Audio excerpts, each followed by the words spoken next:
నమస్కారం. TV6 news వార్తలకు స్వాగతం. ముందుగా వార్తల్లోని ముఖ్యాంశాలు.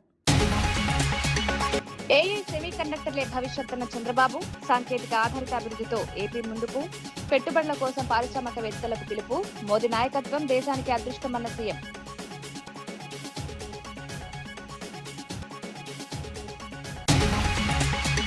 బండి సంజయ్ కుమారుడి కేసుపై బీఆర్ఎస్ కు రాజాసింగ్ కౌంటర్. విచారణ పూర్తి కాకముందే రాజీనామాలు కోరడం హాస్యాస్పదం. తప్పు చేస్తే శిక్ష తప్పదన్న బండి వ్యాఖ్యలు గుర్తు చేసిన రాజాసింగ్, రాజకీయ ప్రయోజనాల కోసం కేసును వాడుకోవద్దని.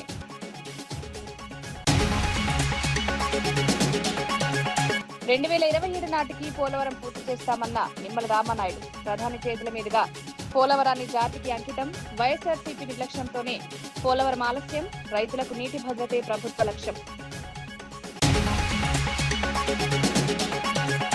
ఇంటిగ్రేటెడ్ పాఠశాలల్లో భారీ అవినీతి జరిగిందన్న హరీష్, ప్రతి టెండర్లో కోట్ల రూపాయల అదనపు వ్యయం.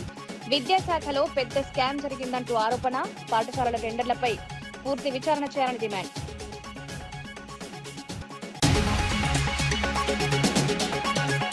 మహిళల రక్షణకు ప్రభుత్వం కట్టుబడి ఉందన్న దయాకర్, మైనర్ బాలిక అంశంలో న్యాయమే జరుగుతుందని వెల్లడి. చట్టం ముందు అందరూ సమానమేనన్న చెనగాని, డ్రగ్స్ రహిత తెలంగాణ కోసం కఠిన చర్యలు.